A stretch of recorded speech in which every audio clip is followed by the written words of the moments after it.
Have you ever stopped to think that the same $5,000 sitting in your bank account right now could be the start of your journey to financial freedom?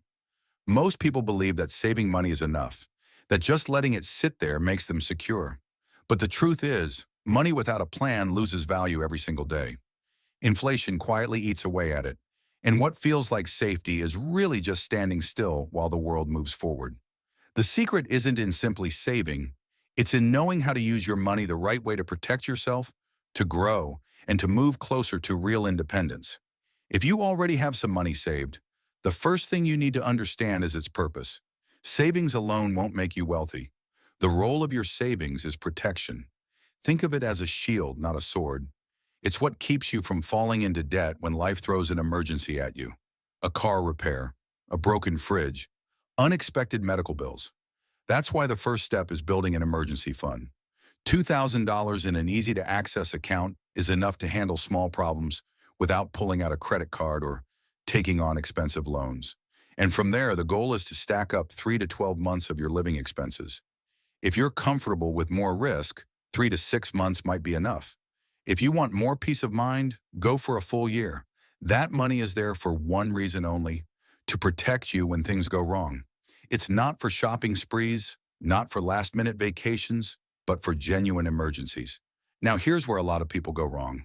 They keep building up cash reserves far beyond what they actually need, believing that's the safest choice. But every dollar that just sits in your account is quietly losing buying power. Outside of your emergency fund and money you're putting aside for something specific, like a home down payment or an investment opportunity, there's no reason to let it sit idle.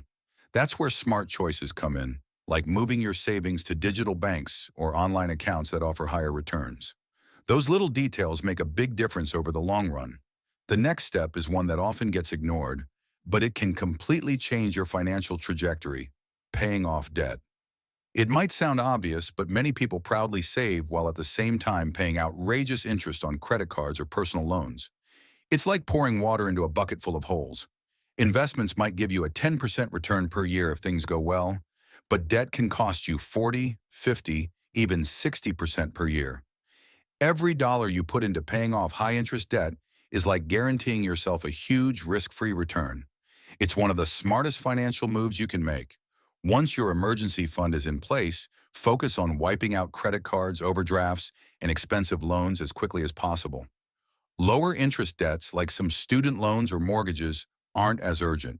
Depending on your situation, it might make more sense to invest rather than rush to pay those off. But the golden rule is simple: stop financing things you don't need.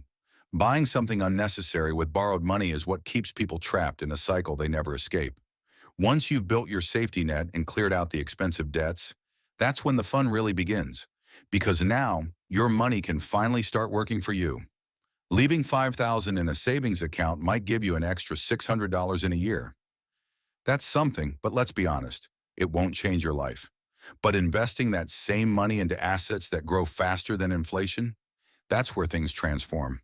Stocks, real estate funds, ETFs, even a carefully chosen slice of cryptocurrency, they all have the potential to multiply wealth over time.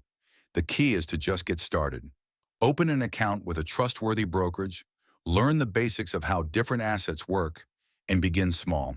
You don't need thousands to take the first step. These days, you can buy a fraction of a stock for less than $10, or start building an ETF portfolio with just a little. What matters isn't the amount at the beginning. It's developing the habit of investing consistently. There's also another path people often overlook, and that's investing in physical assets that generate income. I know people who bought something as simple as a cotton candy machine and rented it out for parties, or a cement mixer for construction jobs, and within a few months they'd earned their money back. After that, it was pure profit. The principle is the same whether it's equipment, tools, or services. You make one investment and it keeps paying you back. It doesn't need to be flashy, it just needs to make money. But even with smart investments, there's still one more piece to the puzzle: increasing your capacity to invest. Saving and putting money to work is powerful, but if all you ever do is recycle the same small amount, you'll never reach true financial independence. The key is turning this into a cycle where your income grows, your savings grow, and your investments grow. That can mean picking up a side hustle, selling products online, offering freelance services, or improving your skills so you can earn more in your main career. Every extra dollar that comes in and isn't essential to your short-term needs should be reinvested. That's how compound growth becomes unstoppable. Finally, once you're building real wealth, you have to protect it. Many people lose everything because they let greed or impatience get the best of them. If someone promises you a guaranteed 10% return every single month without risk, it's almost certainly a scam. Walk away. Protect your health too, because money is useless if you can't enjoy it. And prepare yourself for the reality that investing is not exciting most of the time. It's slow, it's steady, and it requires patience. The real winners are the ones who can sit still and let time do the heavy lifting. So here's the truth, that $5,000 isn't going to make you rich on its own, but it can be the foundation of something much bigger. If you build a proper reserve, pay off expensive debts, invest with consistency, increase your income, and protect what you've built, that money stops being just savings. It becomes the starting point of financial freedom. Not because of the number itself, but because of the mindset shift it represents. The difference between just having money and actually building wealth is the decision to put your money to work. And once you make that choice, everything changes. Thanks for watching InvestingFlix, where smart money learns smarter moves.